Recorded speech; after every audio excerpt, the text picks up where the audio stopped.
Louvado seja nosso Senhor Jesus Cristo. O Novo Testamento é a consolidação mais perfeita e acabada do projeto de Deus, que pretende reconstruir a originalidade da criação, na realização do novo céu e da nova terra. É a concretização da promessa e da aliança para libertar o povo sofrido e humilhado, o pobre. É a vitória da vida sobre a morte. Na ação missionária de Jesus, evangelizador dos pobres, tem lugar de destaque na história da humanidade. Inaugurou-se a era da promoção messiânica dos pobres. A opção clara e consciente de Jesus pelos pobres e excluídos está presente no Evangelho em várias passagens, como, por exemplo, o Cântico de Maria, a parábola do bom samaritano, do pobre Lázaro, do cego Bartimeu, a samaritana, a oferta da viúva, a pecadora Madalena, a proclamação às bem-aventuranças e tantas outras. A opção de seguir Jesus Cristo implica optar-se pelos pobres, pela defesa deles. Não dá para ser cristão e renegar o pobre. Não dá para seguir a doutrina messiânica e não importar-se com os pobres. Jesus veio para os pobres, para restituir-lhes a dignidade. Os demais que quiserem seguir Jesus deverão pensar como ele, agir como ele, amar como ele, viver como ele viveu. Por isso, Vicente de Paulo nos adverte: é preciso amar a Jesus na pessoa do pobre.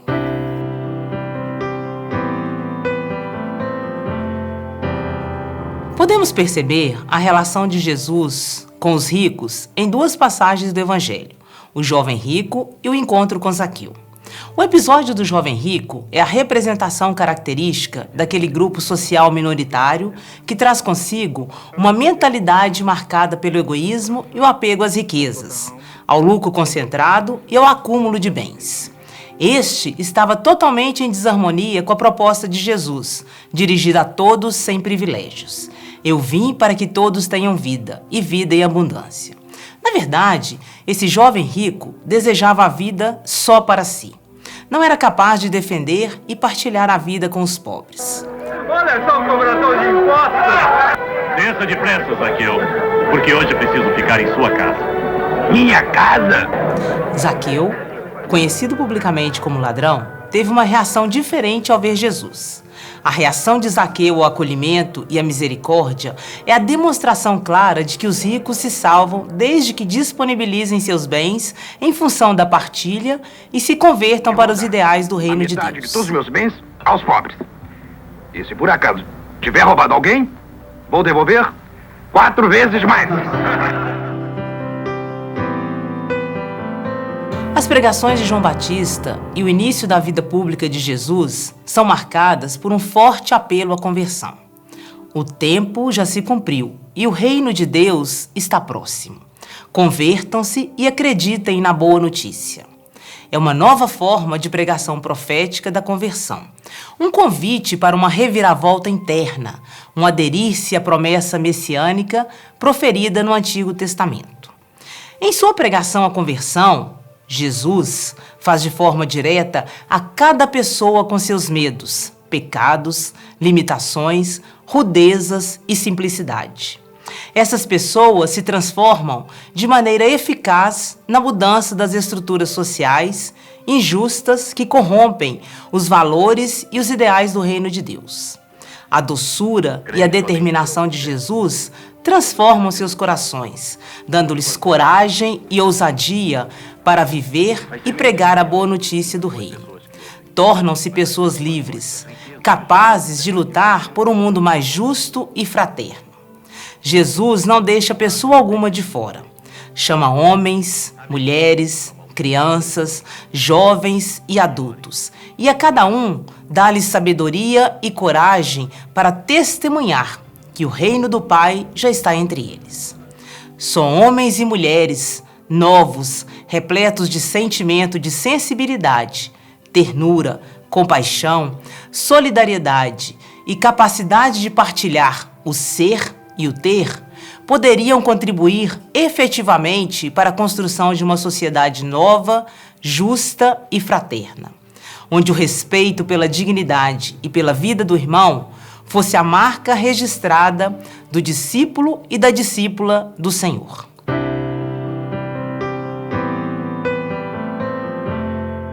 Os primeiros retratos da igreja primitiva foi de vida plena, na solidariedade e partilha.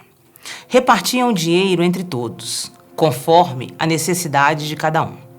Os primeiros cristãos não pouparam esforços para seguir e refazer o caminho de Jesus. Foram capazes de adotar o projeto de inclusão, assumindo e atualizando a Boa Nova nas mais diversificadas circunstâncias sociais, culturais, políticas e religiosas. Uma luta perseverante para reintegrar os marginalizados e fazê-los experimentar a força e alegria da Boa Nova.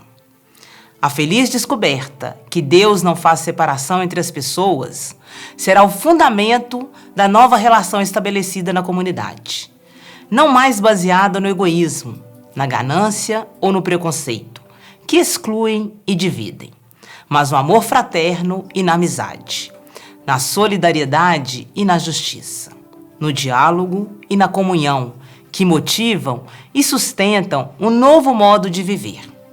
Todos que abraçaram a fé eram unidos e colocavam em comum todas as coisas. Esse testemunho de comunhão afetiva e efetiva era tão forte na igreja primitiva que ela edificava e progredia no temor do Senhor e crescia em toda a Judéia, Galileia e Samaria e em outras regiões. A boa notícia de Jesus se espalhava por todos os povos. Era a força do Espírito Santo que movia os corações dos primeiros discípulos a seguir os passos de Jesus. Proclamar um novo reino de amor a todas as pessoas, especialmente aos pobres e humilhados. Paulo, o apóstolo das nações, poderia também ser chamado de apóstolo da solidariedade. Boa parte de sua atividade apostólica é dedicada à coleta em benefício dos pobres da comunidade de Jerusalém. Dois aspectos muito importantes iluminam essa atitude solidária de Paulo para com os pobres. O primeiro é que a coleta não era apenas para o assistencialismo. O objetivo principal era o envolvimento, a participação de toda a comunidade. Um gesto de solidariedade para com os mais pobres. Um gesto de comunhão fraterna. A ação do bom samaritano, levantar os caídos e restituir dignidade e vida a todos. Um segundo aspecto muito importante é que em Corinto, onde a comunidade era mais rica, a coleta era maior. Paulo pedia mais. A intenção de Paulo era que as igrejas mais ricas favorecessem as mais pobres. Incentivava a partilha e a solidariedade, para que todos vivessem como irmãos, uns ajudando os outros.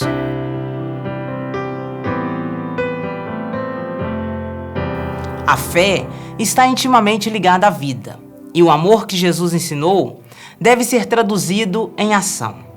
Não basta ter fé, é preciso fazer o bem a quem precisa, sem discriminação. Existem duas intuições que podem ajudar a clarear todo esse processo de nossas relações humanas e cristãs, em vista ao combate à exclusão. A primeira, Jesus não autoriza a excluir os ricos. Pelo contrário, devem ser alvo de nossa ação evangelizadora. O próprio Jesus e os discípulos contaram com pessoas ricas, convertidas e solidárias da causa. O grande desafio, porém, é trabalhar as consciências para a conversão ao projeto de partilha e de solidariedade, sem exclusão. Um mundo de igualdade para todos. A segunda intuição é que os pobres, do ponto de vista bíblico e da ação missionária de Jesus e dos primeiros cristãos, serão sempre os nossos preferidos, porque são os preferidos do Pai. Eles sempre foram excluídos e discriminados. Por isso, o projeto de Deus para libertá-los. Deus criou toda a pessoa humana à sua imagem e semelhança. Por isso, envia seu Filho para viver igual a todos e para resgatar seus filhos perdidos, para viver um novo céu e uma nova terra. De acordo com a Bíblia, os pobres são os preferidos de Deus. E nossa maneira de amá-los deverá ser especial, para evitar discriminação e preconceito, restituindo-lhes a dignidade e a vida. Deste modo, em tudo, nosso projeto missionário deve ter por finalidade última mudar as estruturas que oprimem e massacram os pobres. Ou seja, seguir os passos de Jesus, de Vicente de Paulo e de nossos fundadores da Sociedade de São Vicente de Paulo.